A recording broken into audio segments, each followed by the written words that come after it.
Hey everyone, and welcome back to the Firefighters podcast, where we seek to develop, inspire, and motivate the world of the emergency services operator through a series of wide-ranging conversations. Now, before we go any further, just hit that rate, follow, or subscribe button on whatever platform you're listening to. It's a key performance indicator for us and helps us reach even more people. Now, here's what we've got for you today.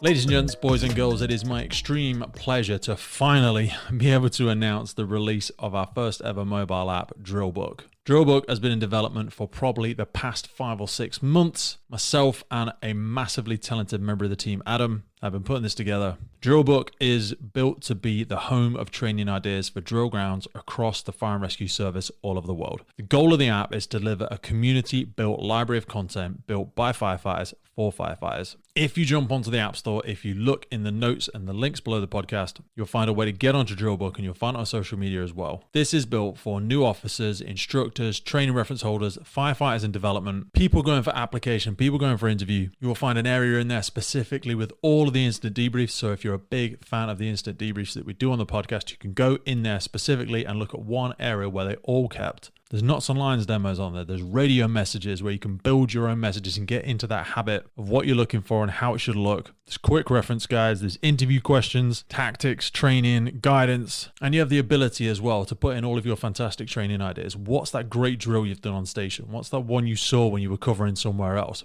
Bang that into the app and share it with the whole world. We don't want to see all of these great ideas and these great training tips die when these people retire. So jump in there, have a look, input your own training ideas, and be part of a community-built library of content built by firefighters for firefighters all over the world. Go check it out. Matt, good afternoon, brother. How you doing? I'm well. How are you? I am fucking awesome, my friend. Just literally got back in time, put the kids back in their cage. How are you, my friend? I'm hanging in there. Just got off shift this morning, so kind of dragging a little bit, but yeah, pretty happy overall. Good man, I like it. I'm really appreciative of your time, my friend. I know we've tried to get this together a Yeah, couple of times, and the world glad we could connect. Decided against us. No, man, I really appreciate it. Shall we go for it? Let's. Matt, welcome to the podcast, mate. How you doing? Thank you for having me. It's great to finally connect. Mate, it's great to finally connect. So for people that won't be familiar, we've tried to get this conversation together. God, I don't know. It's probably been a couple of months. You are obviously operational first responder. You've got a missus, business. You're big competitive athlete. You've got 1,000,001 demands. So trying to get stuff like this together, and also we're in different time zones. So for people that are unfamiliar with you, just give us a quick whistle stop tour of where you're coming from today and sort of how we got connected, I suppose.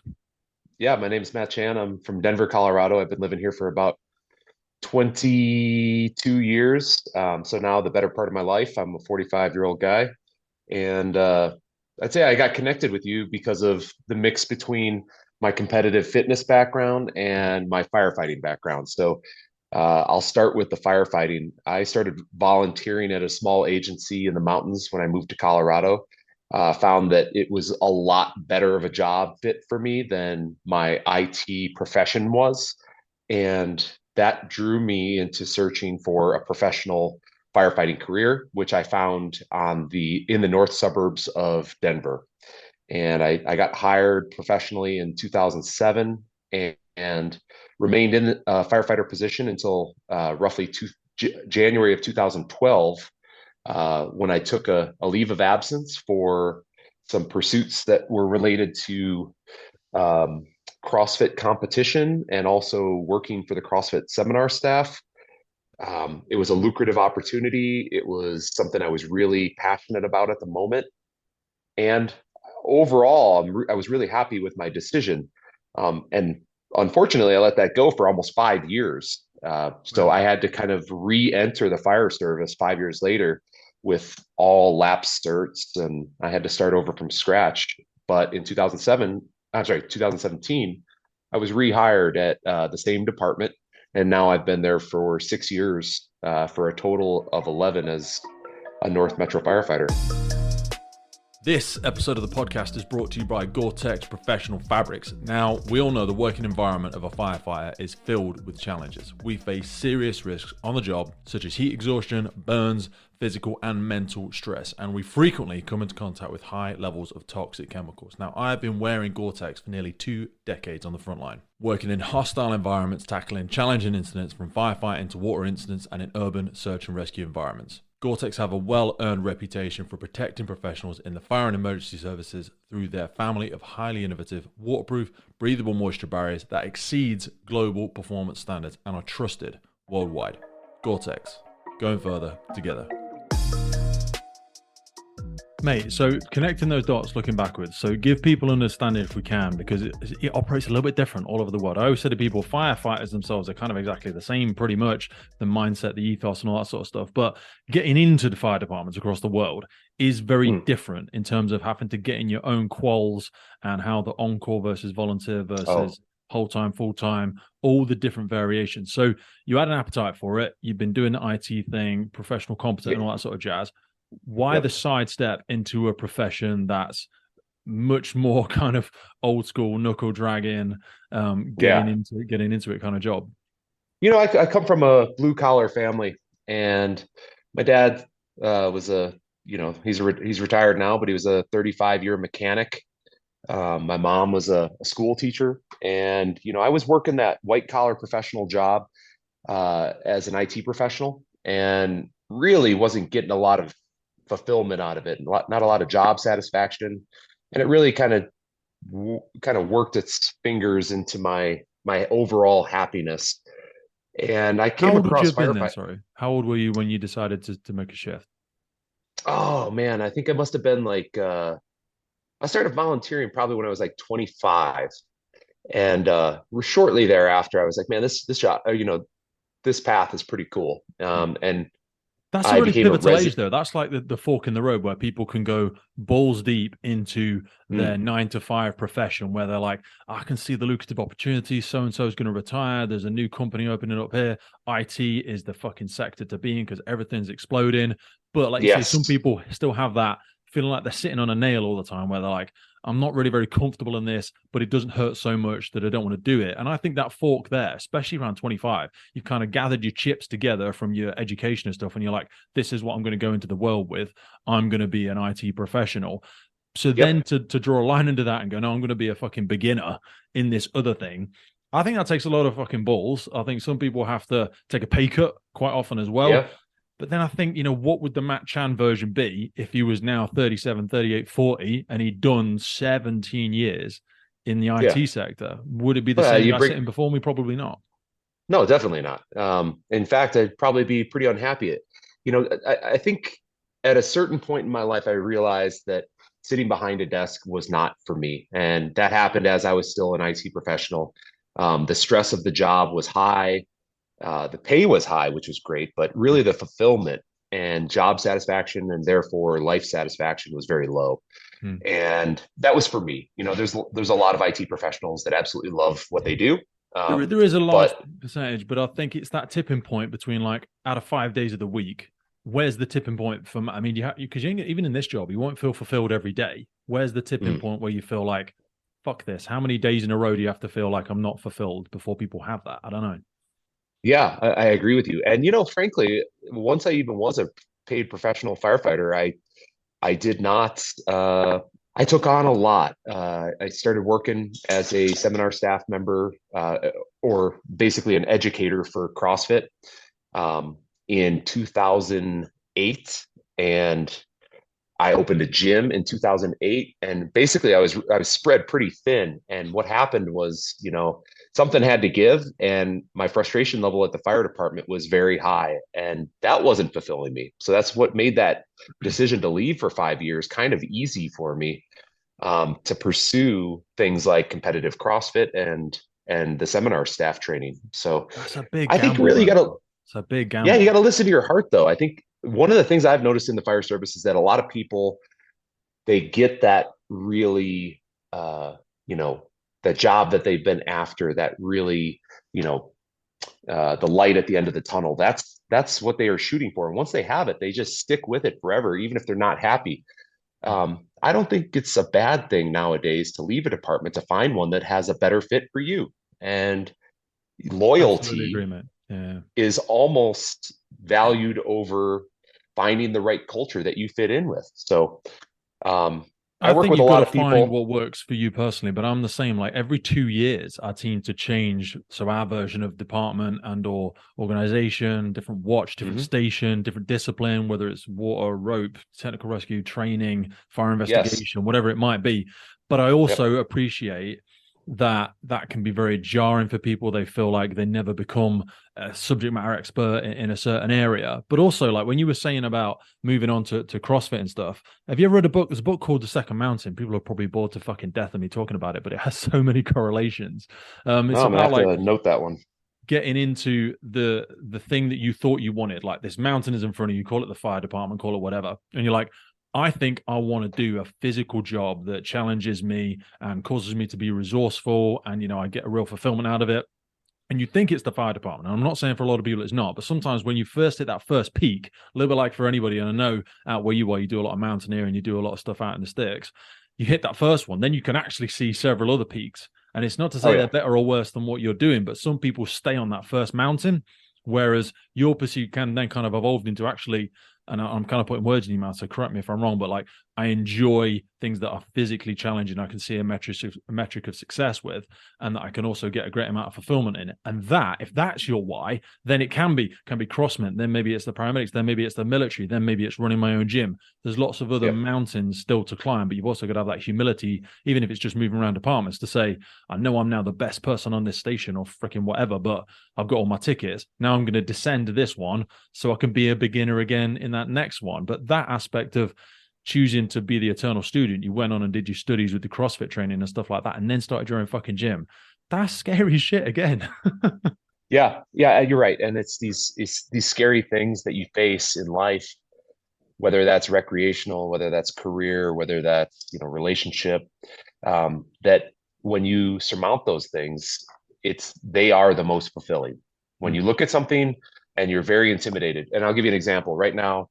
Um, in the States and in the department that I work for, uh, if you have the qualifications for either the chauffeur or engineer position or the qualifications for the officer position in a crew, you can act out of class. That's what we call it, or act up.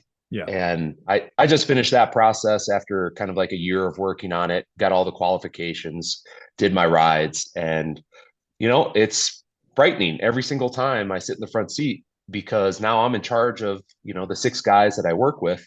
And I'm still learning myself. I'm still learning what it takes to be a good firefighter on every call.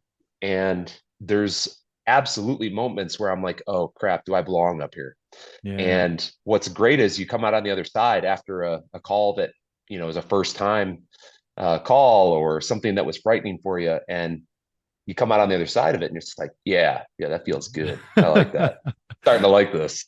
No, man, and that makes me think so much about you starting the gym as well, because you might not feel as though you're an expert in a certain topic. Like you'll go out to a job, you go out to a call that you've not been to before, but realizing that you've also got a team of six competent professionals sat with you or sat behind you. It's the same when you're stepping into business.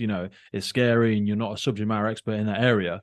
But if you can accumulate good people that have that subject matter knowledge, and especially working around people in the CrossFit sector, you'll have done exactly that. You actually don't have to Yeah. have all the answers. And I always think that's a differentiation for new leaders because they think they have to have all the answers, whereas really you just need to be good at steering the ship, asking better questions, recognizing the skill sets around you. Yeah. Yeah, man. That's but at the same time, the responsibility falls on you. And Yeah, that's true of shit going on in your personal life too. Like, these 100%. yeah, these people that, things aren't going right and they take a victim role as opposed to taking ownership for their own actions or inactions. It's the same thing. Like the buck stops at you, and whether I'm, in charge of a crew for, the 2 days that I go to work, or whether I didn't do the training to complete some event that I signed up for or that I decided to do, the buck stops at me. Yeah. And there's something to that too, that it makes you feel good that it's like, that responsibility is on me and I can fulfill that responsibility. You can drag lots more things inside your sphere of control and stuff like that because that Yes. personal accountability, especially in things like CrossFit, where it's a singular pursuit and you've got to become Yeah. that such flexible individual with so many different skill sets underneath you. When did your kind of journey with CrossFit come to? Because, or where did it first start? Because people that are unfamiliar, 2012, when you were one of the top two finishers, you got second place behind Rich Yeah. Froning, which is fucking colossal. People unfortunately will know, not unfortunately, but they'll know the name Rich Froning. They'll have seen the CrossFit Games on Netflix and all that sort of jazz. And I've been obviously stalking you and seeing all your sort of shit, but that is a very, very, very difficult position to get to. The fucking Yeah. CrossFit Games is no joke. There's no, there's a reason they call these people the fittest people on earth. Take us back to when you first got into CrossFit and then kind of those stages where you started to think, fucking hell, actually, I could be quite good at this. And I'm doing regionals and this, because that Sure. must have just like really, really gathered speed fast. But, I learned of CrossFit in my first 6 months in the fire service in 2007. And it was because, I did the very typical back and bis, chest and tris, abs after every workout and some cardio here and there. And I was really good at all of those things. I wouldn't say I was great at any of them, but I was really good at all of them. I grew up swimming. So I had a very established kind of aerobic capacity, and I also like to weight train. So I had those elements. But what happened was, as soon as I donned a PPE and SCBA, and then was tasked with doing something difficult on the fire ground, man, I suffered. And it was that combination of weightlifting and cardio at the same time that really taxed me to the max, and that I found my weak spots. And a guy I worked with had said, from what I understand, CrossFit addresses that very thing where you're basically doing cardio with weights. I was like, oh, that's interesting. I'll take a look at it. And looked at the CrossFit.com website, and saw some things that I never saw before and never heard of. And this is 2007. Yeah. So Very much in its this infancy is back then. very much in its infancy. And also, when you look at it now, it looks very different from it did back then. The weights are way different. The skill levels are way different. But the first workout I saw was one called Angie, which is 100 pull-ups, 100 push-ups, 100 sit-ups, and 100 squats. We look at that now in the modern day and age and say, oh, okay, yeah, no, that seems pretty reasonable. But back then, like 100 pull-ups in a workout, like the goal was 8 to 12 for hypertrophy. Yeah. And now it's like you'd throw 150 pull-ups in a workout and nobody balks an eye. But I looked at that. I was Pull-ups like, thing all is right, so fucking just mind-blowing for me because I cannot master kipping. I say I cannot. Pull it back into that personal accountability. I have just not put fucking time into it. I've torn yeah. rotator cuffs. I've torn my pec off doing way too much fucking Well, bro bench honestly, and it all sounds that sort of like shit. Yeah, and I maybe was you just like, shouldn't kip too much. well, that's what scares the hell out of me though. But I feel like, and it's something I want to ask you about, like all of the checks my body has written when I was younger, because I took Mm, everything under the sun. I was competitive strongman for a bit, fucking steroids, growth hormone. Unfortunately, I went far down that rabbit hole.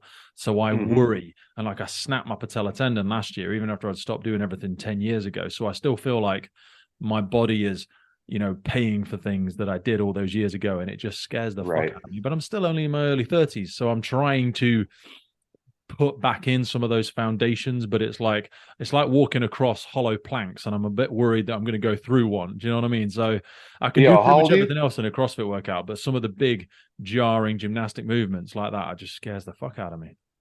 So how old are you? I'm 33, and that's why I say it's a 33. podcast Okay. because I just fucking look so much older from the abuse I've No, given no, my no, body. no. That's not what I was implying. I just as I've aged, I definitely I feel similar to how you feel, where it's like, I'm definitely careful about what I do. Mm, Because you're right.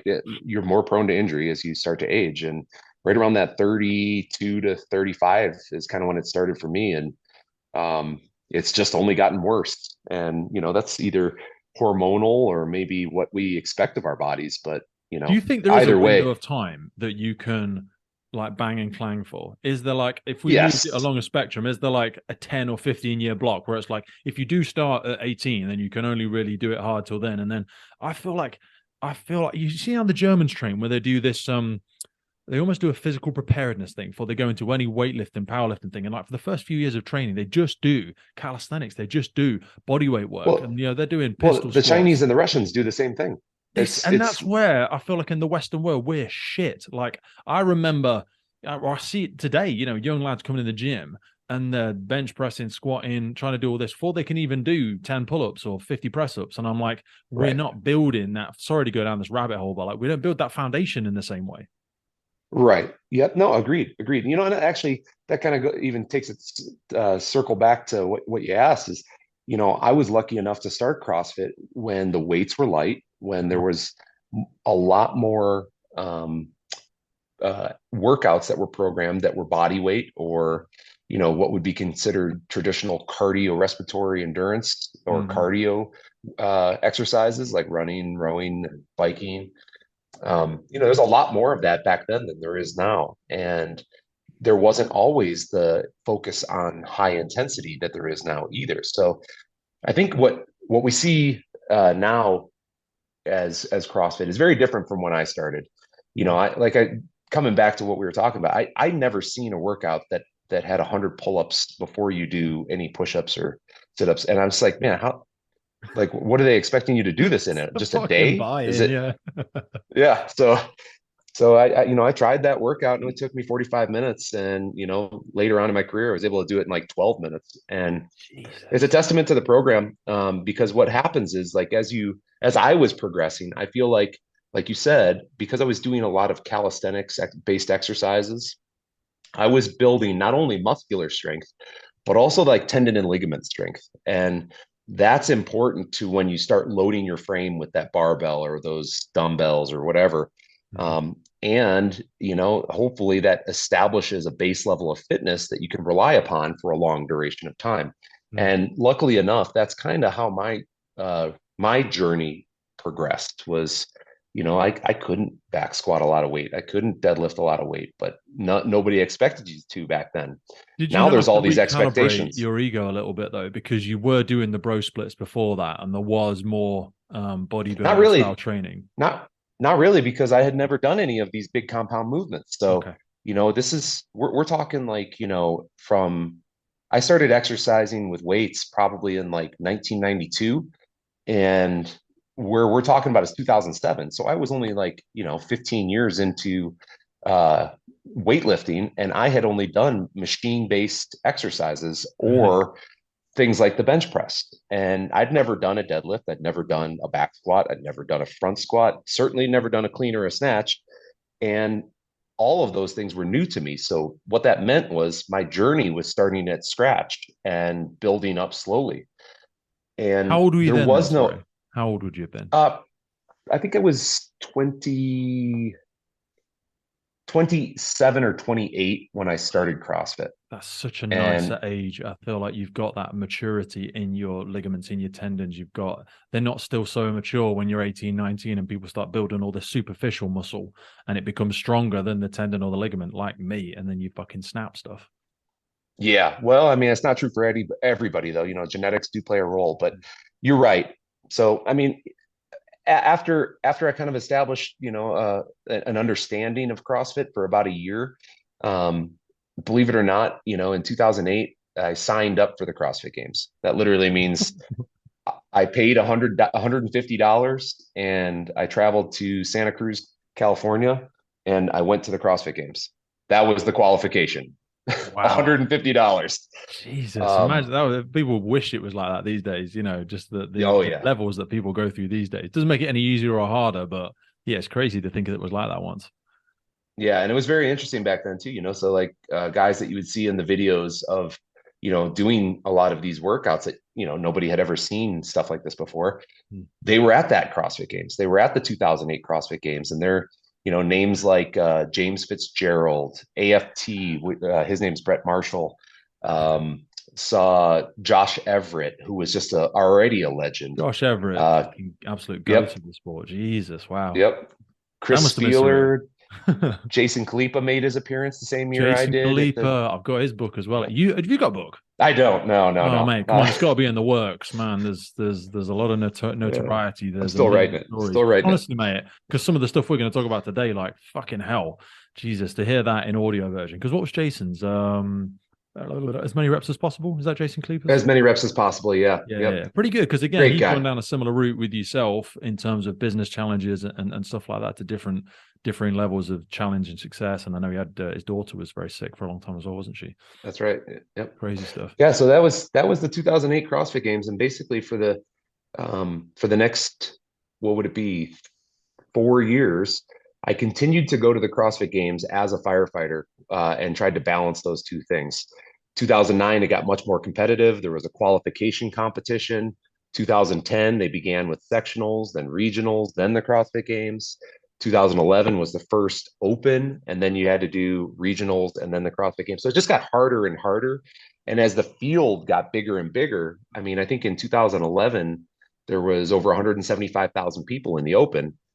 The qualification became much more difficult. And Mm. right around that 2011 year, it became a professional sport, and not necessarily an amateur sport. People were training using CrossFit based movements or, techniques that are really limited to just the CrossFit world, like the butterfly kipping pull up, Mhm.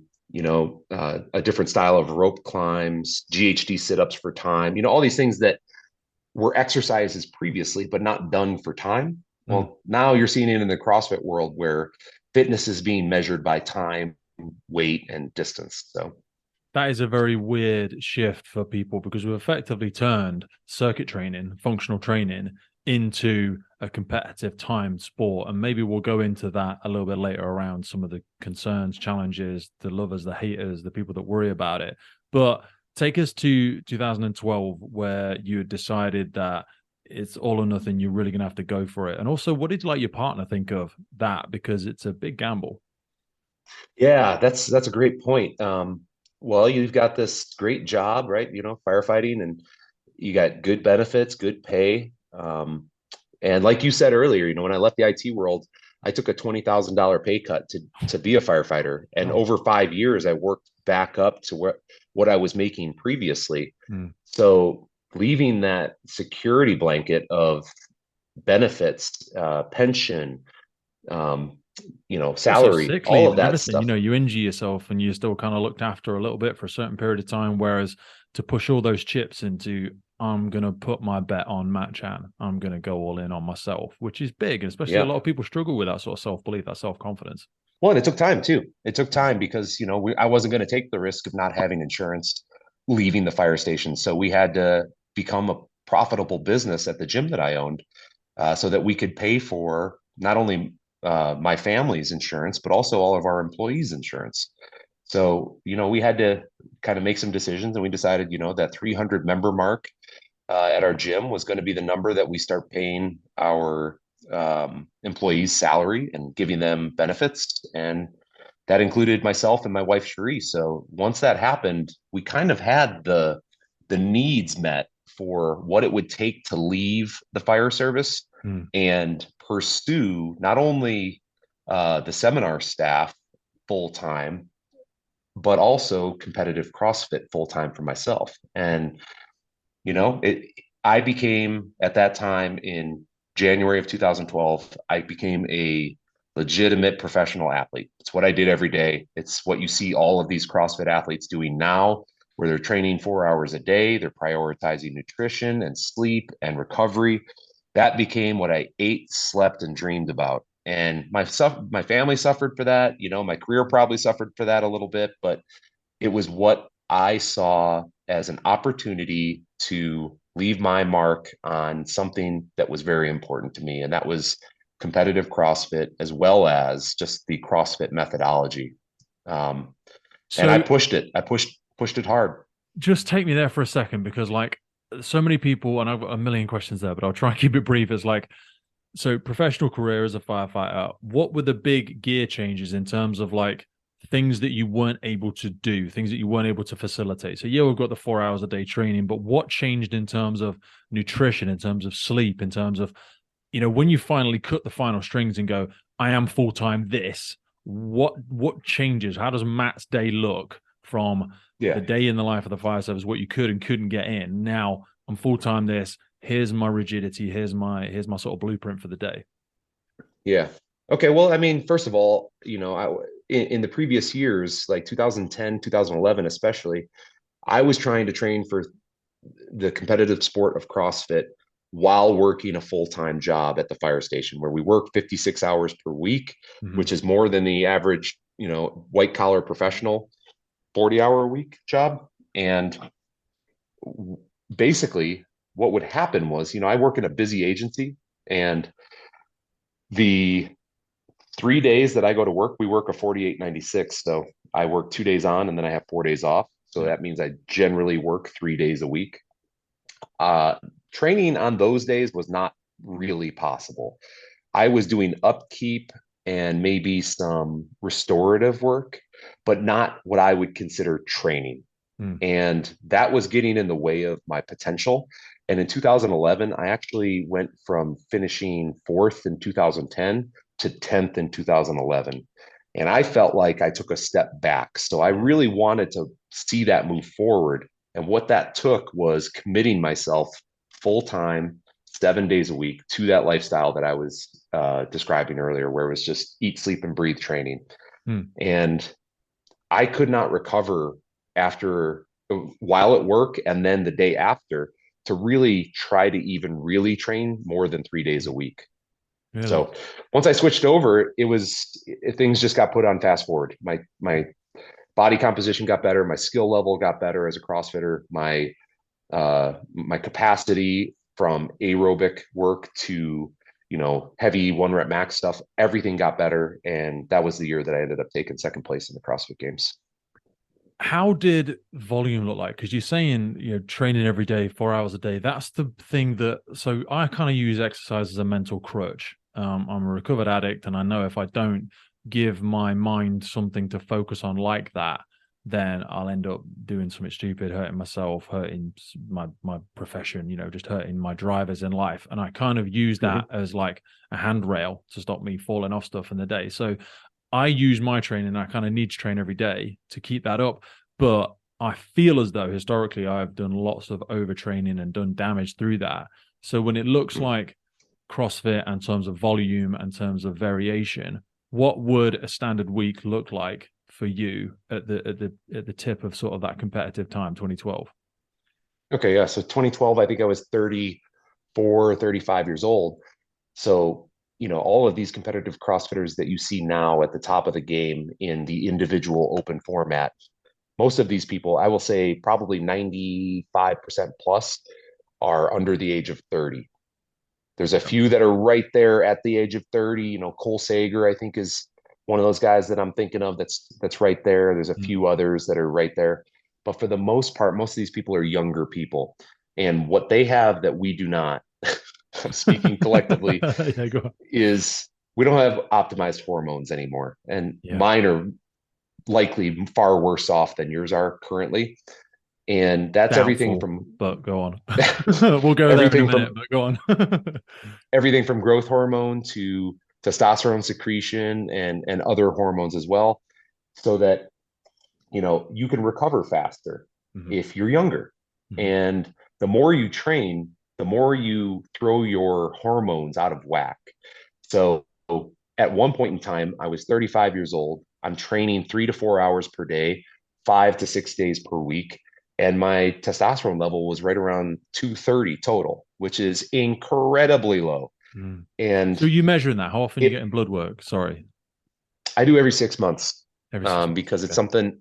it's something that I know I need to keep a track of, because when my sleep goes down, my testosterone goes down. When my How training do goes you up, best my measure testosterone that? goes Just down. for people that I know there's a couple of websites, but like I don't do mine anymore. And I feel like I need to get back into it because I'm getting a little bit older Yes. and I'm not sure when I need to start supplementing my testosterone because I think I've done a lot of damage to my receptors when I was a lot younger. And we'll go there in a Sure. minute. But like, where do you get yours done? What's the best way to do it? Because I know a lot of athletes do it.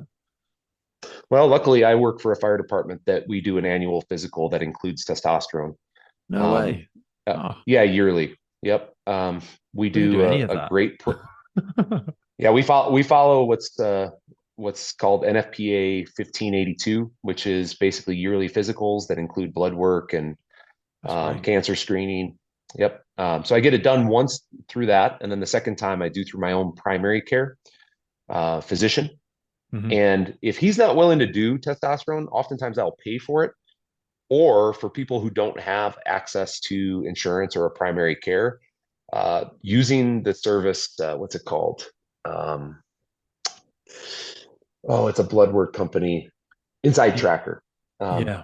Inside Tracker is, I don't know if it's available out of the I US. don't think I it know is it isn't. available. We're still so fucking archaic with stuff in the UK. And I think because also NHS is free here, which is very beneficial, but it sounds better than it is because actually, if you want things that people might consider non-essential work, like they'd look at me and go, oh, you're Like a healthy this. male. There's no reason for you to get your blood work done. They wouldn't do it. So it's kind of Yeah. weird. Maybe I need to ask some more questions of people UK side, but I need to Well, I'm start. sure this is a pay out of pocket thing. So like Yeah. the one that I've done in the past is their highest level one. It measures over 50 different blood markers.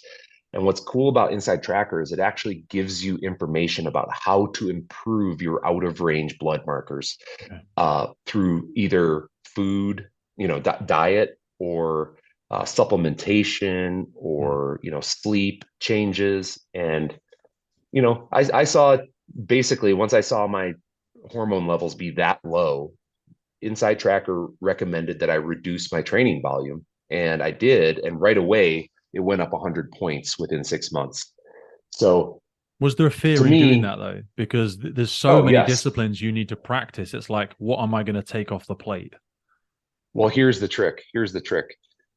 I got better at distributing training smartly rather than just trying to do everything that I can every day. Just throwing the fucking And kitchen sink at it. exactly. And I think, as a young person, somebody that's in their 20s, you can get away with that for a long period of time because you're just throbbing with testosterone. Yeah. You've got the recovery of a rabbit, it's just not an issue. But as you start to age, you need to be smarter about, hey, what does my body feel like today? Is today the day to, push the weightlifting, or is today a good day to do either restorative work or maybe body weight and cardio work only? Hmm. What does this restorative work do? Because you've mentioned it a few times, and that might be a little bit foreign to some people, like because you used to do it on shift as well. What does an active recovery or restorative day look like? To me, it looks like zone two work. So, if you're measuring heart rate, generally that's basically at or below your aerobic threshold. So that's where you tip over from being almost primarily fat oxidation for your metabolism to fat and carbs. Mm. And what you could use as kind of a marker generically is there's a quick, easy equation where you take 180 minus your age, and that can give you a good idea of where your aerobic threshold is. Hmm. And you basically keep your heart rate lower than that throughout the entire session.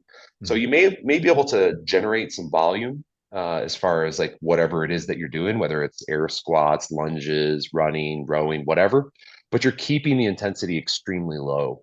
And what that does is, you're getting a lot of blood flow, which is great for restorative work, like we're talking about. You're improving your hormones again, because movement is like lotion for your body. And to me, if I take a day off, generally, like if and I sit on the couch all day, generally I wake up achy the next day. Yeah. And my knees hurt, my back hurts, my shoulders feel stiff. But when I move at a low rate of speed, I feel great the next day. And I'm ready to go with either intensity or maybe some weightlifting. So restorative work for me happens minimum once per week, usually twice per week. Okay. Do you Wednesdays swim? and Sun, sorry, Wednesdays and Sundays. Yeah, I grew up swimming. So Yes, yeah, sorry, I know you yes. grew up somewhere you were, but now as you get older, I find it a bit of a ball ache, even though a couple of the facilities where I train, you kind of got to make that extra bit of effort because it is like a bit of a longer session with the prep and the getting in and the getting out and the messing about. But I felt the difference in my shoulders because it's low Oh load yeah. and just from my range of movement and my mobility, it's been a real game changer. But I have to make a real effort for it because it's a ball ache. Yeah, and again, you can use swimming as a restorative work, like you Mm, mentioned, for especially for like shoulders, hips. It just mm, lengthens the body a lot. mm, But again, you got to keep the intensity level low. And mm. swimming, most people are not good at, and they need more technique work than they do intensity. Yes. And as long as you remove that expectation of yourself of getting a workout in the pool, I think it can be very beneficial. Mm. So we finished second, 2012. Take us through those next Mm, few years, because your partner, Cherie, you guys, you met skiing, you got married, you started this gym together, you yeah. boosted it up past 300 members, then you're into it, but you kind of have to then apply that healthy selfishness and say, I'm kind of a bit of an ambassador for this and I've got to go for what I've got to go for. So you have to step away a little bit from it. What happened after 2012? After 2012, the gym was doing great, and the notoriety I gained from being the runner up in 2012 boosted our numbers even higher. And Shri and I decided that it was time for us to take a break, get back to some things that, were activities that we, did when we fell in love with each other, specifically skiing, climbing, and mountain biking. Mm. And follow our hearts and get back into adventure for a period of time. And as goopy as it is, what it ended up turning out like is we moved into an Airstream travel trailer, which is a kind of like an old school. Yeah, I know. Big Uh, steel boxes, they look great. yeah, exactly. And we traveled around the Western US for 12 months. And I still trained. I still, had an eye on training, but I was not nearly as dedicated to it as I was in 2012, because frankly, I was pretty beat up. After that 2012 season, I was really beat up. My knee, I had a meniscus injury. My ACL had some laxity in it, which was causing problems. I had some back problems, so we just took it down a notch and really enjoyed the outdoors a bit more, and focused our efforts on our coaching with the CrossFit seminar staff. How We did you get that actually, discipline though? Sorry, because most people would have just gone balls deep even further. They'd have just tried to throw more recovery, more chemicals, more whatever they could into the body because they're like, dude, I'm fucking second. I'm literally nearly there. I just need to be more dedicated. I just need to get rid of all of the rest of the stuff in my life. I need to be less of a good husband. I need to be less of a leader. I need to be more recluse and just train. I'll be honest with you, at that time, I was 35 years old, and I recognized that there wasn't another competitor, with the exception of Neil Maddox, who was my age or even in my, decade. Yeah. So when it came down to it, I had to be real with myself and just, prioritize my body a bit more, because it was how I was making my livelihood, Mm. and just take it down a notch and be real with myself. I still took, I think, 18th in the 2013 CrossFit Games. Um, Mate, I but admire you for that though. I'd have punched the throttle and gone snap. And I have done. I've done it yeah, 3 times now, I think. The back, and I have leg, as well. pec. And I'm so shit at that. That's that self-awareness bit. And I still do it now with Yeah. businesses and stuff. I punch the throttle too much. Well, and I made that mistake in 2014. So I mean, it is, a bit of immaturity. Even though I was 36 in 2013, I started experiencing more injuries. And in 2014, I really injured my back, and it just, I had nerve pain down both legs. It was pretty debilitating all the time, and I just kept pushing. So it's, I think, like you said, everybody makes some mistakes, and Mm. I look back on some of that stuff, and I feel like I could have been a lot smarter, and I probably wouldn't have some of the physical issues that I have now, but I Mm. wouldn't trade it for the world. I got to do exactly what I wanted to do. Mm. I took second place in the 2012 CrossFit Games, and honestly, that placement, like you said, you wanted to punch it and kind of finish Yeah. first. I was 100% fulfilled with second place. Some might call it the first place loser, but there's a small number of people who stood on have who have stood on the podium at the Mm. CrossFit Games, and I can call myself one of them. So Yeah. I was really fulfilled with that, and There's so it many was time aspects for of me to CrossFit where spend some time. some of it's a gamble anyway, isn't it? Because you don't know what the sessions are, you don't know what the workouts are. There is, with the greatest of respect to you and everyone else that stepped on those podiums, and I never have, so feel free to tell me I haven't got a fucking clue. But it's like there will always be an element of look to what your physical predisposition is over the last couple of years and what areas you've trained in. Because even Rich himself, he's had a couple of fucking doozies on certain years where he's just they're throwing something in that he's just not practiced. And that kind of happens to everyone a little Yeah, bit. It's not like we're all I practicing think pre sprinting, you know what I mean? And that's what we're all going to do. I think the people you see in the CrossFit Games nowadays, for the most part, are uh, they're smarter than that. They're generally working on the things that they need to be better at. Yeah. And the people who are not, that are still making it to the CrossFit Games, they stand out like a sore thumb. And you can picture, a number of people without me naming names, but Yeah. when you see somebody in a running event and they're, 240 pounds, you're like, this probably is not going to go well. Yeah. Or on the female side, if there's a female that's 175 pounds Yeah. and she's, about to be faced with a big long run, she's probably not going to do that well. So Mm. the same is true if you got a 115-pound woman in a weightlifting event. It's just, yeah, probably there's a few people that are exceptions though. I mean, you look at Adams, what's her Haley Adams. I Mm. think she weighs maybe 135 pounds and she's Crazy. strong, she's fast, she's Mm. got a good mindset. She's one of So those genetic fun to watch. unicorns. Yeah, it's Yep. crazy. I find it hard to watch it though sometimes without just thinking like, fucking hell, what that is really is just a physical unicorn. And I think we're sort of getting to the point now, not in a horrible way, but like it can almost discourage some people because they're like, I cannot understand how that person. And then it also like encourages people to think that the sport is heavily drug induced because I don't know anywhere enough about it. I only know from strongman and from bodybuilding and stuff like that, and that is very much a given. Everyone in there is injecting themselves twice a week. In your history in the sport and stuff like that, there have been people that have been flagged and ticked and things like that. When I was competing, I don't think anyone got busted. Maybe not in 2008 through 2013. Definitely after that, people started popping. Yeah, I don't know who the first person was, but there was certainly, it started happening with more frequency. But, honestly, you could really tell the people that were, yeah. um, either on high levels of testosterone or growth hormone, because, there's body characteristics that Mm. we all know that when you Yeah, look at somebody, you're like, yeah, you're that's looking not natural juicy. right there. Yeah, it's like the Liver King, right? Like everybody fucking Yeah, come on, yeah, give yeah. me a break.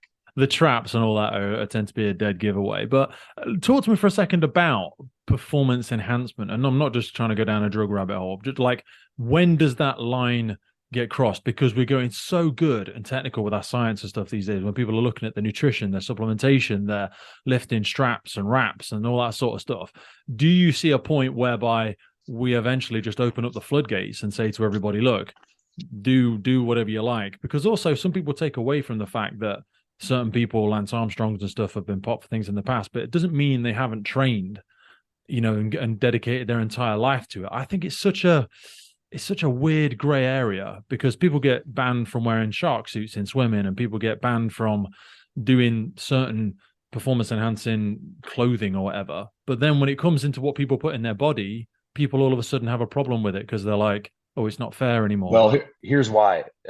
When you start doing that, there's cheap drugs and there's expensive drugs, Mhm. and Ah, yeah, now it becomes an issue of who has the most money yeah. to support their supplementation. So I don't believe that it should be kind of free game on Is opening there not up the aspects of that floodgates. even with physical rehab though? Because like ice baths, saunas, massages, this stuff is not cheap. So there's almost a barrier to entry for certain, and even just like certain nutrition and the volume of food and the.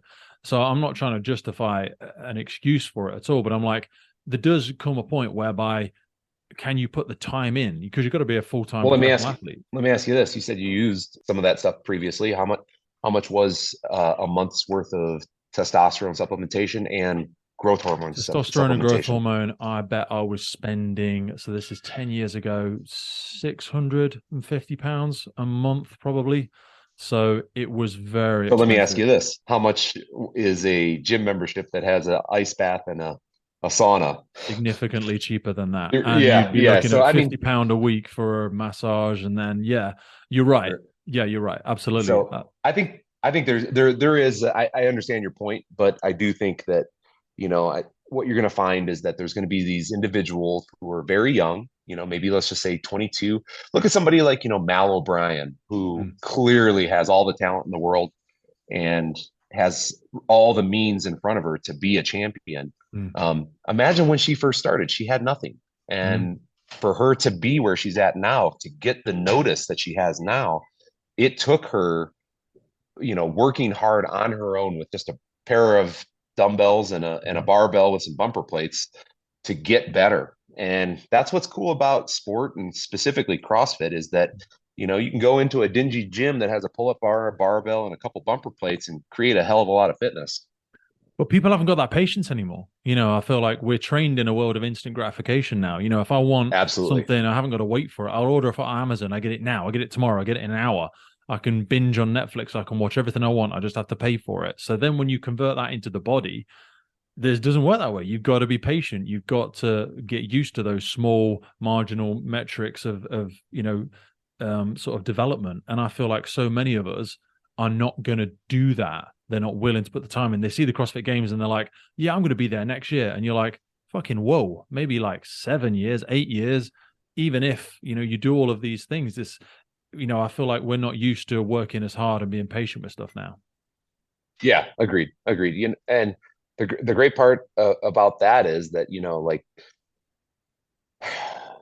you can get very fit in a short period of time using uh, the CrossFit methodology, in my opinion. Like, if you have an athletic background, and by athletic I mean everything from agility to power sports to strength sports and also having an aerobic capacity.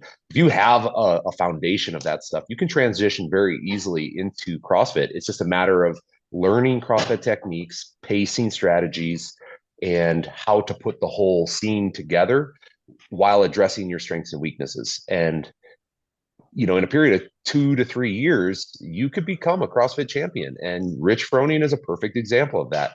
Within his first couple of years of participating in the sport, he stood on the podium in second place in 2010. So, it just goes to show like, Mal O'Brien is the opposite of that. Haley Adams is the opposite of that. Those two were CrossFit kids. They've been doing this stuff now for 10 years Yeah. as children, and now they're adults. And that's why you're seeing them at the top of the game. So the journey is very different for everybody. And it really depends on the person. I Mm. will say size and weight, though, certainly will provide an advantage in CrossFit. Just like, you see weightlifters, Olympic weightlifters with better anthropometric measurements that perform better. You're going to see the same thing with CrossFit now. You're not going to see the super tall guys win the CrossFit Games. You're not going to see the super short people win the CrossFit Games. You're going to see that kind of 5'7" to 5'10" at the most, 185 to 205 weight range for the men probably do the best in the CrossFit Games. And Agree. it's because it shortens the range of motion for most of the exercises, while still having the right limb length to do things like row, run, wall ball shots, and stuff like that effectively and quickly. That's where it's getting into, isn't it? Having that advantage when you've got the right levers and stuff like that. I'm 6'5", and I always Yeah. thought I was way too tall for doing any of the strongman stuff, unless I could get myself. And I pushed it all the way to about 24 stone, but I still needed to be heavier to get that balance for strongman. And that's where you see people overeating and taking all these crazy drugs and all that sort of stuff. Take me to because we spoke a little bit about back injuries, challenges, setbacks there. 2014 Yeah. was a fucking big shower of shit for you, with the greatest of respect. When I was looking back at the articles and what happened when you were out riding, that what really turned my stomach. But then to see your training now, because obviously I've just tried to catch up with all of your history, and then I see stuff happening these last couple of years versus where you were in 2014. That was another fork for me where I was like, are you going to become that guy who just says, "Oh yeah, I was fit once, and here's the thing where I was on the CrossFit Games, but then I had all these injuries, and now I'm a sack of shit"? Well, I mean that was never going to happen for me. I just fitness has always been a part of my life from the age of 5 on. So I just it means too much to me, and I kind of equate it to like brushing my teeth. Like, I'm going to do it every day, Yeah. and some days I'll do it better than others, but I'm always going to do it. And exercise is the same. Mm. And I've made a lifestyle out of it. I have discipline with it. It's not easy. I'm not going to say that I want to do it every day, but I do it. Mm.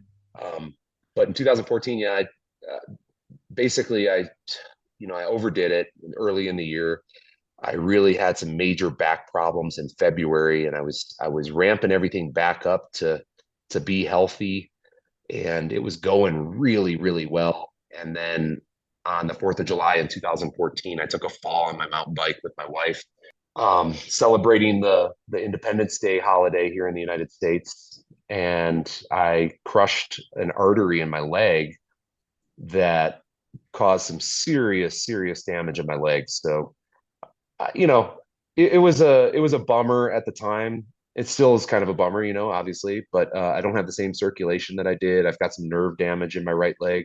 Did you know how bad it was when you first did it? Because when you came off up there, Sharia had to go and get help for it. You had to be helicoptered out, Yeah, right? I did. Yeah, it was very severe. It was, 100% life threatening. If the skin had opened, I would be dead, for sure.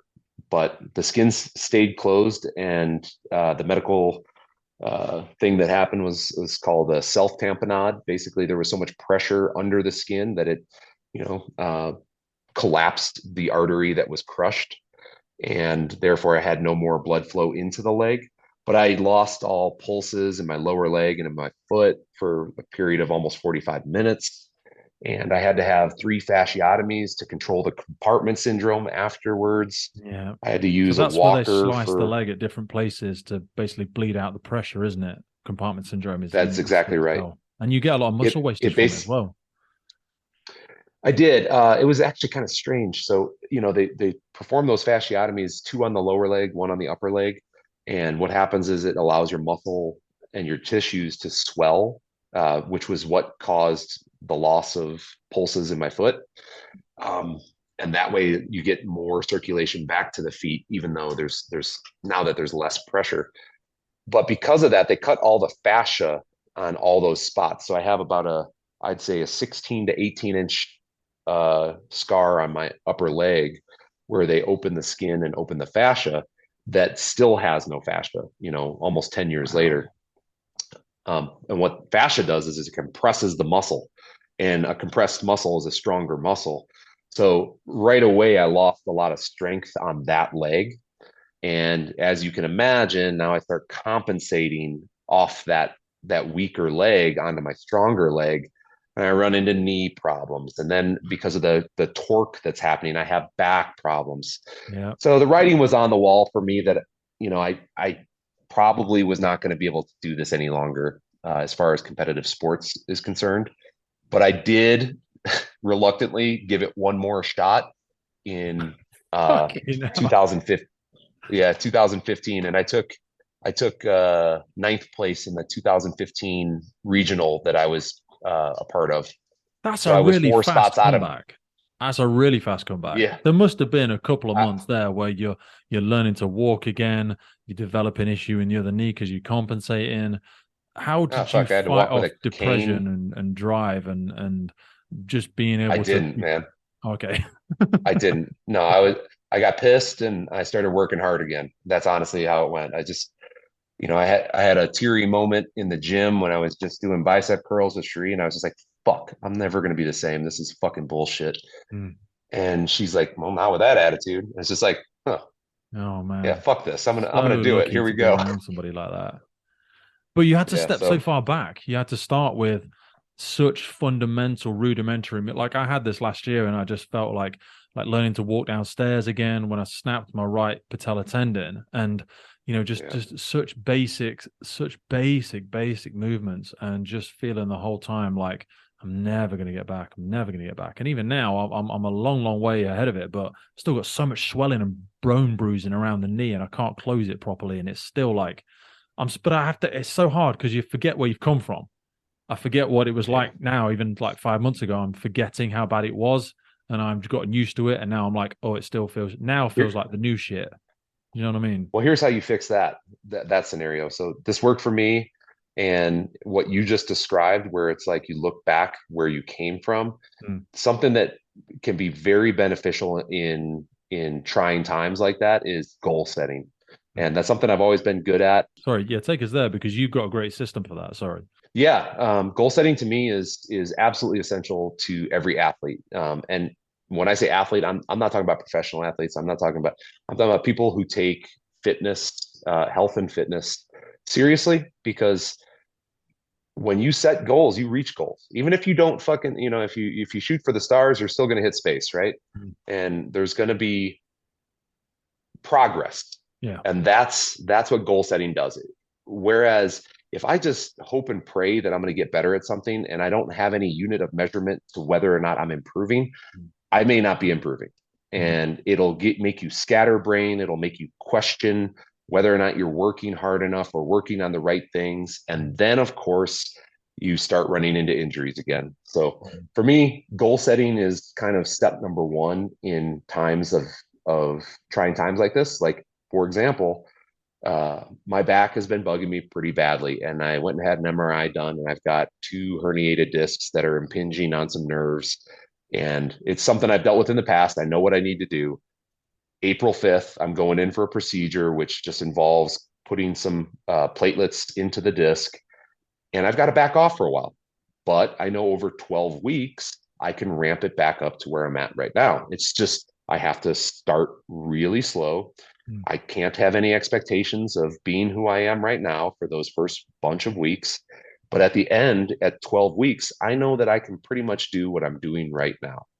That is difficult though, and especially for like people in different parts of the world, because I don't think we have access to that sort of stuff here. But again, you got to put yourself out there. You've got to invest in yourself. You've got to have that self accountability of, how long do I want to be able to do this for? And you're gonna have to take that tactical pause and almost take one step back to take two steps forward again, I suppose. Well, that's even more important, like with where I'm at right now. And probably, most firefighters that are listening to this, Mm. they're like, I don't give a shit about the CrossFit Games. I don't give a shit about competitive anything. I just Yeah. want to fucking feel good and not feel broken and know that I can do my job without dying. Mm. And that in itself is like a major accomplishment, coming to that realization that, you know, I'm not going to sit on my ass and wait for fitness to just magically happen. Mm. I'm just going to go in the gym and I'm going to start with 20 push-ups, you know, 30 air squats and a few sit-ups. I'm just going to start there. And I look at fitness now as a longevity game. How do I extend where I'm at right now out as far as I possibly can? I Yes. know it's going to decline. I know 100% it's going to decline. It already has declined. But what's great is, even as I was declining in my fitness, I still won the fucking Titan Games, which Mm. was a cool little, That was side fucking crazy hustle going that on I there with Dwayne Johnson. Talk me through that one. yeah, I mean, it's just, again, it was one of those things where it was like, I'm sitting on my ass feeling sorry for myself, having nothing to train for. And I was watching the Titan Games on TV, and I saw a female uh, that I knew as a CrossFitter on the first season.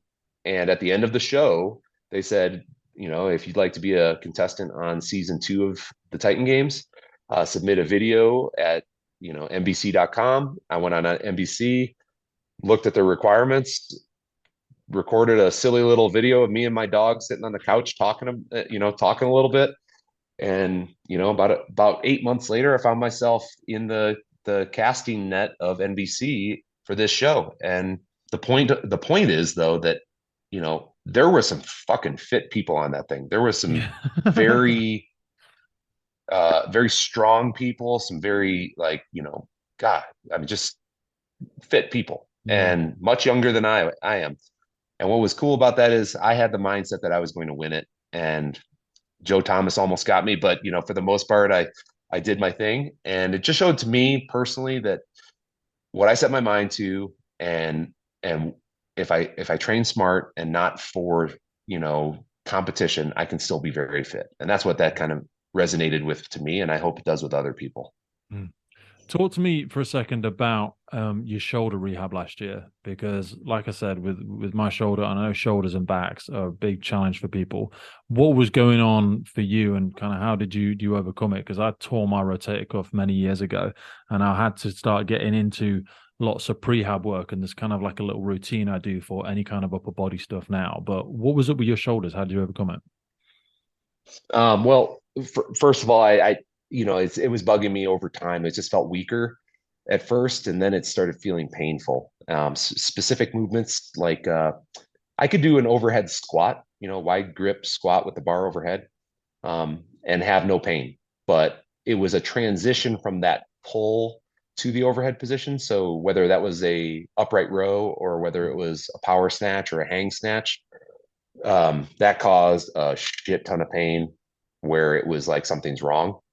So I just went in, I had MRI done, and I again had platelets injected with some stem cells into my shoulder joint, specifically the rotator cuff, Hmm. and gave it time. And it hurt a lot more than it did going into the procedure.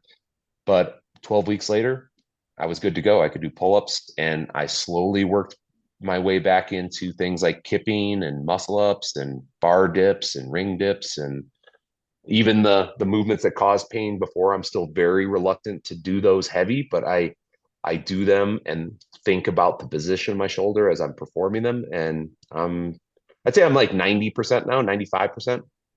I still occasionally feel pain, but instead of push past the pain, I stop there and I give it some time to rest. And that We've really helps. spoken a And few I've also times, just, sorry, about stem cells. Stem cell yeah, treatment. Why did you first start doing that? What's the benefits of it? Because I'm hearing it more and more these days, and I'm giving it more and more yeah, consideration. What is it, and how is it yes. different from other stuff? Well, I got introduced to it from a doctor, a chiropractic doctor here in the United States, um, because he was treating me. He was making my back feel better by not only just adjusting me, but also he would do some dry needling, some cupping, some Graston techniques, and he was basically my sports therapist. Mm, And he took care of my body for 10 years, over 10 years. okay. Shout out to Jason Gridley. But he recommended at one point, because we did do an MRI on my back, that I had bulging discs and some stenosis that was causing nerve pain. And he said, I know these guys, these doctors that do this stem cell and platelet therapy, that's up near where you work. Why don't you go talk to them, get a consultation, see what you think? So I did. And I decided to give that a go, because what it allows you to do is keep all of your body's materials intact. Okay. And in fact, rebuild some of those materials. So for me, it was a torn meniscus in my knee, and it was herniated discs uh, in my lumbar spine. And what they did was, they draw your own stem cells, they draw your own blood. You go in, and they describe it as the stem cells are the contractors on a construction site. Okay. The platelets are the materials that the contractors need to do their job. Okay. So they basically, like, under X-ray guided injections, they layer in the stem cells into the injury sites like you would with a tube of toothpaste. So it's very, very precise. And then they go back in a day later or 2 days later, and they do the platelets over that. And over the course of 18 months, you just continue to improve. Wow. So, yeah, I've been doing that now for the first year was 2012 after the CrossFit Games, and Jesus. I'm going back April 5th. So, I mean, it's been over 10 years of doing it. So Do you do it every year? I do it twice a year. Yeah. Twice a year. See, man, that has got to be Yep. a fucking game changer. This is the sort of thing where you're still going to be doing shit into your late 50s, and the rest of us will start Well, dropping off. that's a great point. So I know for a fact that I'm going to need a knee replacement on my right knee. I know it. The doctors there even tell me. But what the deal is, I'm delaying that from happening. Most knees, like artificial knees, are 30-year knees now. Yeah. So I'm looking at it like, okay, I really probably won't live past 85, I'm guessing. I take care of myself, but I've really put a lot of stress on my heart. So I'm guessing that 85-year kind of mark is You think probably that, it for really? me. I do. I mean, I don't know. You know the data as well as I do about firefighters. I mean, Yeah, I generally our know lifespan something's is, gonna bite us. I've rolled the dice way too much. I'm not saying I'm not disagreeing with you, but I think you'll live longer than me because you've been smarter and you've invested more in your body. I've not invested in the same way. I've tried to get more tactical and train smarter, but for a million reasons, I'll probably use as excuses from the UK. But it's like I've either not invested in it or I've not put myself in a good financial position to invest in that rehabilitative work. But maybe I need to. I'm yeah, still in my early 30s, but I've got to make it a yeah, fucking plenty of time. priority. But it's like your retirement, like you got to start putting shit away now. Yeah. It's like fitness. I think we're better at People that who though. think We're they're like going to more get fit. conditioned to that. We do put money away, but then we don't think about, am I going to be able to physically enjoy my retirement? And I see most people retiring financially in a position where they can do stuff, but physically where they can't. Yeah, that's exactly why I'm focusing on longevity. I mean, I love the job. I love being a firefighter. I love, breaking shit and fucking tearing shit up and Yeah. being a hero from time to time. But I also know that I'm doing this as an end, a means to an end. Mm. I want to have a great retirement with my wife and my dogs, where we're skiing, mountain biking, climbing, and having fun, like a couple old people fucking around in the mountains. Like Yeah. that's my deal.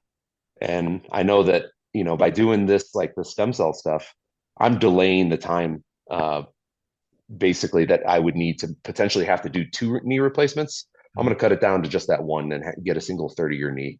I figured out, I've stayed with the times and I've tried, peptides and stuff like that now. And there's so many tools available to aging adults or athletes Mm. that, a lot of them are against the rules for competition. Mm. And you got to be aware of that. But for me, I'm not competing in anything other than life. Mm. And, I'm going to use what it takes to make me feel good, and watch my health markers move in the right direction. Mm.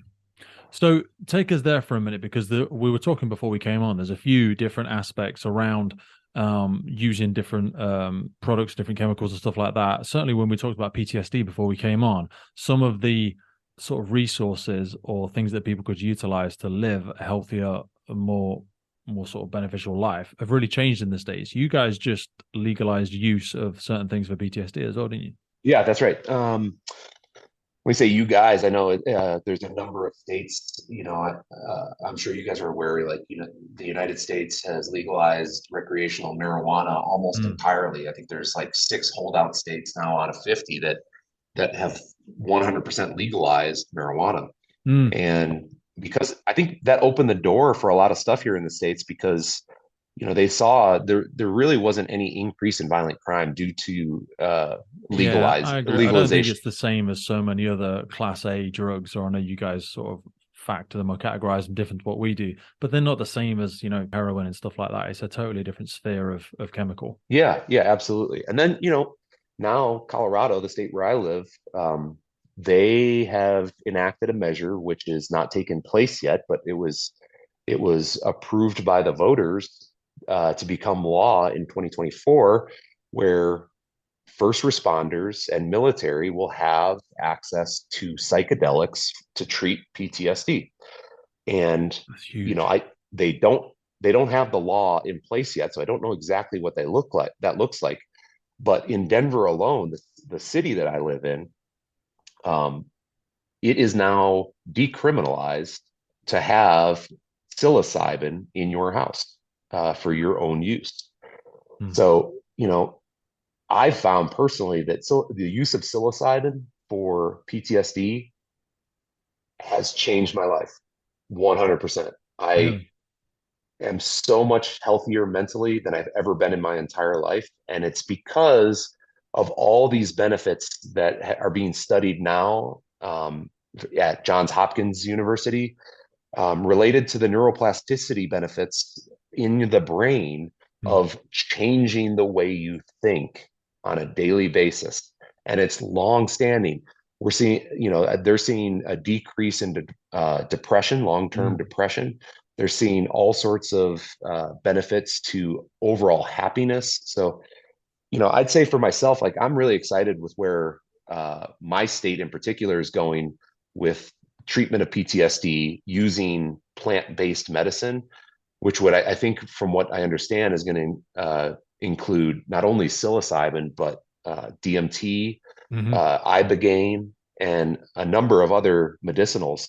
Mm. And I think it's going to be absolutely amazing for firefighters in particular, because I've seen it with the guys I work with. That they need it. They How need has it. it It's changed it's the way that you process things then, and how often you utilize, a method such as that to be able to help you, sustain that mental sort of clarity? Yeah. So, psilocybin's very intimidating, because you lose control, right? Mm. You lose control of your mind a bit, um, even though you're completely aware of what's happening, and you're not seeing any sort of visual changes or anything like that. Hmm. What it does is it reaches its fingers into your mind and stirs the pot a bit. That's how I feel like it does. And it's like a fresh coat of snow on a ski slope, right? Okay. Um, Whereas a ski slope might have all these bumps and rutted out areas that you kind of are forced to ski because so many people have skied it there before. Mm. That's how your brain is too. We become efficient in the way that we think, and we Yeah. protect ourselves, and we Hmm. all of those things. We're in a fucking routine that you Yeah. just can't break. Yeah. Well, this psilocybin is like a blanket of snow over all those bumps where you can just go wherever you want.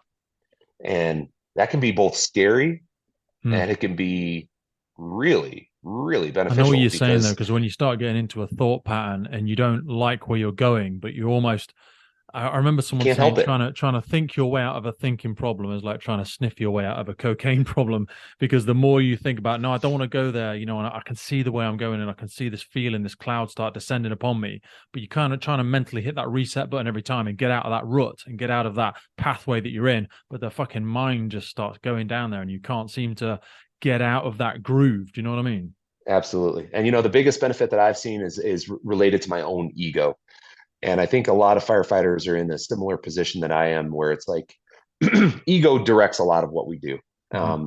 Most of us are alphas, and to get where we're at, we've really had to kind of force our way into things. Yeah. And um, it's difficult because if you're at a fire station where you're now the low man on the totem pole, but you feel like you should be somebody already, Yeah. whether you've got some previous experience, that's your ego speaking. Hmm. And people generally have a very difficult time, and I can only speak for myself, but I generally have a very difficult time accepting that I'm not the expert in the room. Hmm. Yeah. But 100%. af- after the use of some psilocybin in a controlled environment, it really opens your mind to what you don't know, and you look at things from a different perspective that you've never seen before. Mm. And it doesn't last forever for me. Every 4 months, 3, 4 months, kind of got to do it again. Hmm. Um, but I try to time it appropriately with work so that there's no effects at work or anything like Yeah. that. And it's been phenomenal. Well, I hope that we start utilizing stuff like that more globally, or at least are open to the solutions like that, because trauma and mental health challenges in the first responder community is only growing, and it's something that we don't seem to have Yeah. a solution for, and we just try to talk our way out of it. But if we were more open to different variations of treatment and stuff like that, certainly think a lot of people will benefit from it, especially from the military as well. Oh, absolutely. Both. Yeah. All the above. First responders too. All of them. The difficult part that I see with people I know, is that it's very difficult for them to relinquish that control because they're Hmm. afraid what's going to come out, and Yes. that is a very real fear, and it should be not blown off. It should Mm. be really considered, because when you do have this experience, your mind is going to go everywhere you don't want it to go, Mm. and that could be some very deep rooted things that you've been putting off thinking about and processing.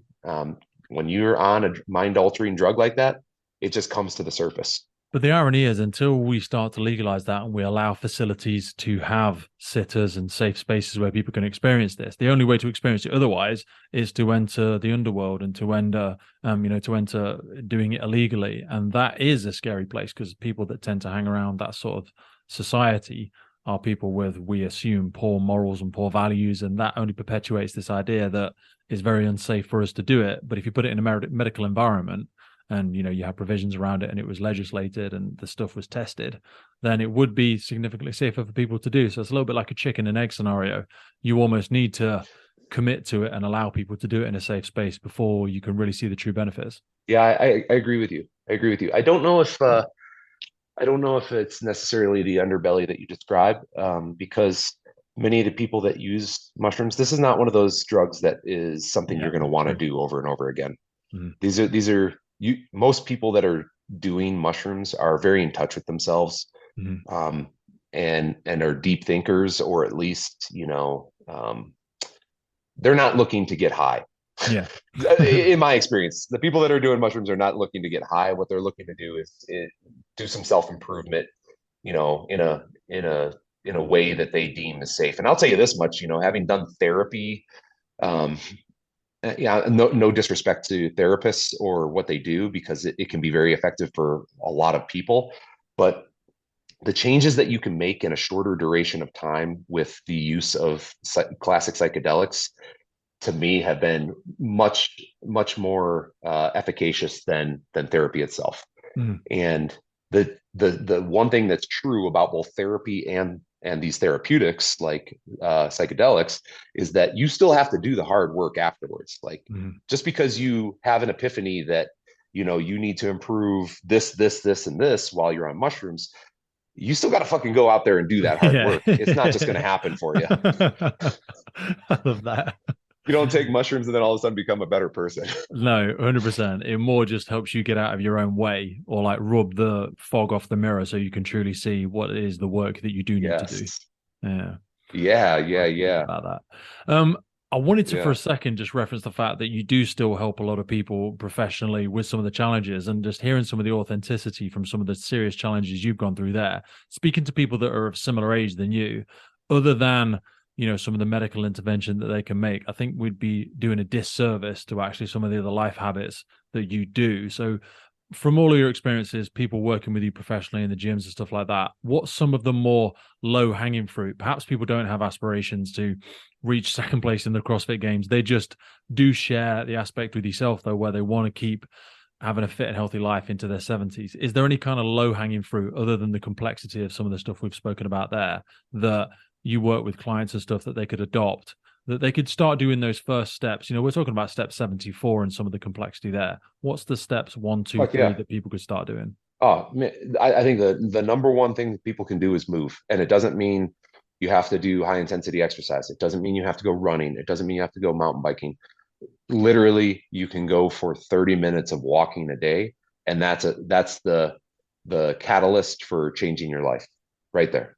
And the more you move, the more you metabolize, the more you refine, the more you fight off dementia. All of those benefits from just simple movement like walking. There's a reason why these blue zones, they talk about what's the commonalities between them. One of them is just movement and Mm. walking. These Most of these centurions, I think is how you say it, are involved in long duration walks every day. Hey, let's learn something there. Like, Yeah. you don't have to hit a gym. You don't have to do the sauna if you don't want to. Mm. Literally just go for a walk with your significant other or your dog 2, 3 times a day after a meal. And I promise that is low hanging fruit that everybody can do. And you can't make an excuse against that. No fucking way. Another one is that, once you start to see some improvements in your confidence with movement, is starting to eat adequate protein. I think is something that every individual should do. Now, there's science out there that says that protein can cause cancer in high amounts and all that. So you make up your own decision. But for me personally, I think that every time I try to eat 1 gram of protein per pound of body weight, I generally end up feeling and looking better. Mm. The more other bullshit I start to add in there, that's where I start to run into some problems. But the main part of my meals has always been the starting point is protein, Mm. whether that's Greek yogurt, whether that's a elk steak, whether that's eggs. I always start with the protein and then I fill in with the rest. Do you Um, have any sugar I at think, all? Because I started cutting sugar out oh fuck about yeah. 3 years ago, but it's Oh, Yeah, but do you have like proper sugar? Because I have honey on a lot of my yogurt and fruit and stuff in the evening, Oh, which sometimes tends to spike me a little bit. Actually, I don't sleep as well sometimes after that. But we don't have any fucking sugar in the house anymore at all. And we realized it when we went to do some hmm. baking about 4 weeks ago that we had to go out and buy some. But I feel Well, like sugar's got a whole bad rap, and people understanding what is natural and unnatural sugar. I don't want to go too much down the dietary rabbit hole because I know it's a fucking world in itself. But it really is, and the answer with the dietary stuff is that there's no one answer for no, everybody, just like no. there's not with exercise. But I will say that I think refined sugar is generally something that you could easily say stay away from, Mhm. and it's you're going to see improvements in Yeah. your body composition and your general longevity and lifestyle. Mm. Um, but does that mean that carbohydrates should be avoided? Absolutely not. No. Yeah. Some people thrive on moderate to high levels of carbohydrate. Other people thrive on moderate to high levels of fat. So it's figuring out what works for you with that stuff. But as far as sugar itself, I do not eat sugar daily. I do absolutely enjoy the occasional cheat meal for sure. Like, something that we do every so often at the fire station is cereal Saturdays. And we all bring in our favorite box of cereal. So Have you we have a tried smorgasbord of, what's the one that Tim Ferriss always talks about? There's a fucking we don't get it in the UK here, but I've been really hoping. Oh, Magic Spoon. no, that's the high protein one. No, I haven't tried it. Yeah, I've I not eat got total there yet. I bullshit. keep telling myself I want to order some because it looks fucking really nice and they do some amazing flavors, but cereal just doesn't form part of my. I just don't have cereal ever, but I miss it. I do miss Yeah. it. And part of me is like, I'd love to get, Yeah, but then that's again, I don't know if that's I'm when we opening have it. up the Pandora's box and then I'd fucking start eating all this shit cereals and stuff like that. But yeah, man, cereal Saturday sounds like a fucking win. Here's the biggest one I think, and this is, those other two I feel like are pretty easy to achieve for most people. Yeah. Walking and also getting enough protein. This third one, everybody's going to balk at, and that's reduce or eliminate alcohol consumption. Yes. Alcohol, I love that people are dogmatic about drug use and how bad it is for society and how terrible it is for your health and how it's addictive. Yet those same people have a drink every fucking night. Mate, honestly, To you're me, fucking speaking to the choir. I cannot. It must have been. Imagine being around the meeting table when they first came up with alcohol, because it's scientifically proven, and people have arguments about red wine and how there's some antioxidants in that and shit. But for the vast part, we know it is fucking killing cells. But it's so embedded in our culture globally. It's just like, oh no, this is the. totally. And I say to people, oh, do you ever use drugs? And they're like, no, no, use drugs. But you fucking drink alcohol. And I'm like, they're like, they don't see it as a drug, but sorry, I interrupted you, but like this one just fucking baffles my mind. No, no, you're absolutely right. And, especially for, longevity, I mean, there's so many disease processes caused by alcohol alone that, you know, yeah, I could get on a soapbox about this, but I it's like, mean, get on that people, box. people that talk a lot of shit about doing drugs, like what we described earlier, using psilocybin for mental health, Hmm. are the same people that will fucking call you a drug user Yeah. that drink alcohol. And it's mind numbing to me. But, you know, back in the day, a lot of the guys at the gym, a lot of the people at the gym would ask questions about like, well, wait a minute, I'm doing the same shit you are. Why are you, why do you look like you look? And why are you able to do what you do? And I'm not able to do the same stuff. And yeah, there's a genetic component to it. Yeah, there's a deep practice component to it. There's a time under tension component to it. But then there's this one big fucking thing that's kind of the Hmm. blockade, and it's alcohol use Hmm. because it interrupts your sleep. It can give you diseases like fatty liver disease. It can cause diabetes. It can lead you down a path of heart disease. It is definitely a major source of obesity in the United Yeah. States. There's so many elements to alcohol use that I would consider almost any other drug a better choice than it. Mm. Also, we're not even getting into the societal cost. Like I say, if you and I stayed home and just smoked a load of marijuana, we might get giggly, we might eat some shit, and then we might fall asleep. if we go and drink a load, we're going to go out, we might abuse our partners, we might smash up the town, we might, and the societal cost to it as well is just colossal. But even if we just take all of that aside, I always say to people, like, you're voluntarily carrying around a fucking kettlebell. You're not giving yourself a chance. You're not even starting on the same start line because you're insisting on carrying this thing along the journey. And then you keep moaning why it's so much Yep. harder for somebody else. I know, despite all the setbacks and physical challenges for me, I just feel so lucky that I stopped drinking when I was like 20, when I started to do certain things with my sports. And I just seem to grow away from that social circle. And I feel so blessed for that. It was just blind luck that it fell out of my social routine. And now we're 14 years Well, and deep. The there's people that I live with who have been drinking all that time, and it's like they're carrying a kettlebell. They've been carrying it forever. well, that therein lies the problem is that, and enough bashing on the people that use alcohol. Like I think the problem is that at a certain point in time, the use of alcohol no longer becomes something that's recreational per se. It's something that settles you down at the end of the day. Yes. It's something that you have with a meal. It's something that you do socially, It gets its and hooks it into all is of your social structure.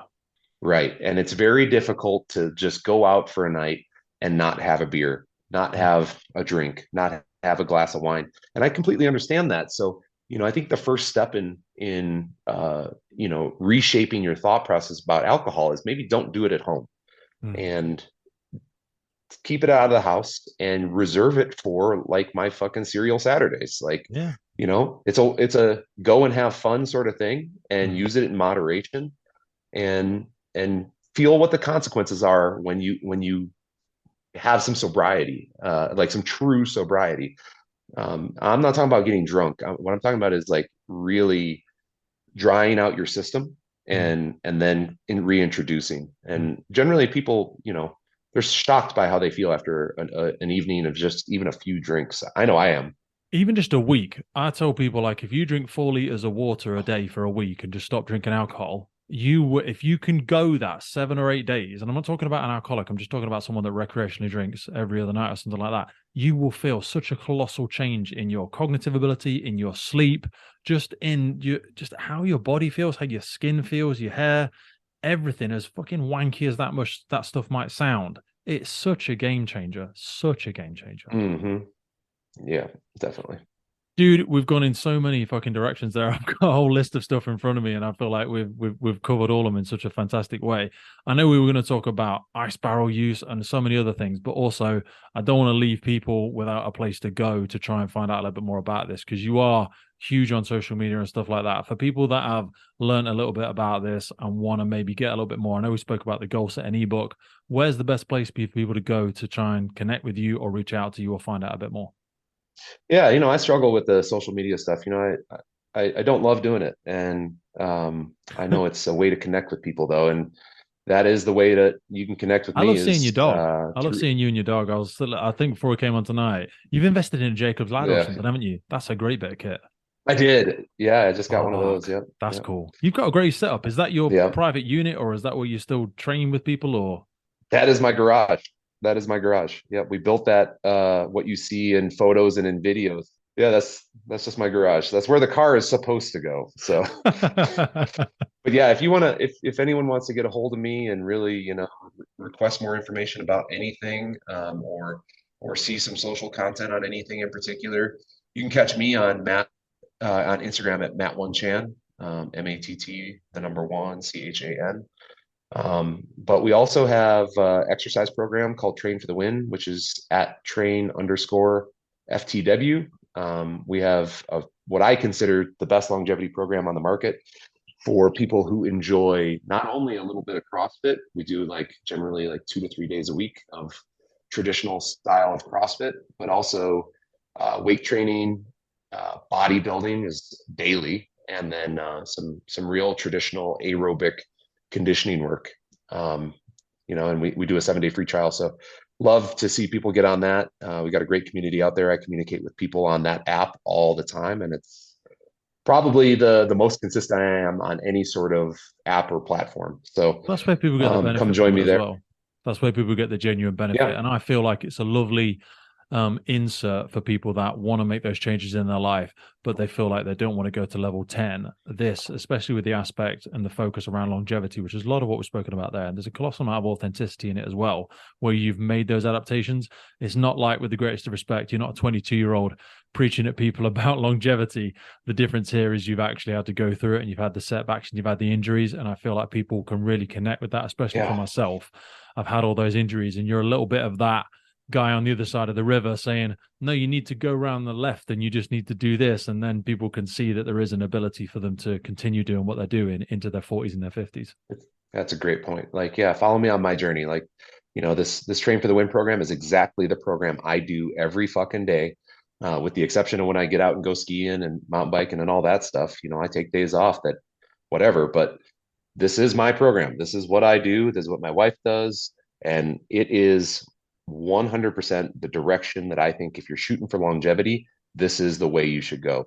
And it changes. I query my group every 3 months and ask them, what do we want as a new goal? And they shoot me some ideas. Like right now, we're working on a bench press, shoulder press, linear progression method program, 1 day per week. And we're coming towards the end of it. So it's about time to query them again. What are we going to do for the next program? And it's pretty outstanding. I'm honestly, like, and if you're interested in checking it out, go to trainftw.com and just sign up for the 7-day free trial. It's, cancel anytime. We'll refund. If you try for a month and you hated it, we'll refund your money. But helpful. I'm sure you're going to love it. So I'm sure they'll love it. And then YouTube is something we do too, with that same handle, that Train FTW handle. So there's a million different videos on there about how to perform movements, but also kind of tips and tricks on how to do things too. So I found the tutorials on there really nice. On the comments. We've got some really well put together short tutorials, which actually kind of debunk some of the complexities, because you see some people just getting after it and it looks like a fucking whirlwind of complexity. But you and Cherie have really broken down some really good tutorials on there. So I love that. We'll put all those links in the notes for this. We've gone for like an hour and 40 minutes there, mate, with no break, which I absolutely love. Yeah. I'm going to be so respectful of your time. I'm going to go and put my children to bed as well, actually. But please send my love to Cherie. It's late. Everybody at the department, mate, thank you so much for making time for this. I know we've tried for ages and you could have so easily just fucked it off. So I feel, that's another reflection of your values and stuff like that. We're a world apart, and I'd have never known, and I've never had a chance to get back in contact with you. So putting in that time and putting this time aside today, I really appreciate that, mate. I really respect you for it. Thank you. Anytime, Pete, man. It was great talking to you. Thanks so much for having me on. Firefighters podcast is put together to develop, inspire, and hopefully even motivate those individuals who have chosen to serve our communities and be part of the first responder family. It's brought to you by myself, operational firefighter Pete Wakefield. If you have enjoyed today's episode and you want to see the podcast continue, please head over to our Patreon page where you can support the ongoing efforts of the podcast. Please hit that follow, subscribe, or rate button on whatever platform you're listening to. Please support your emergency services responders, and thank you for listening.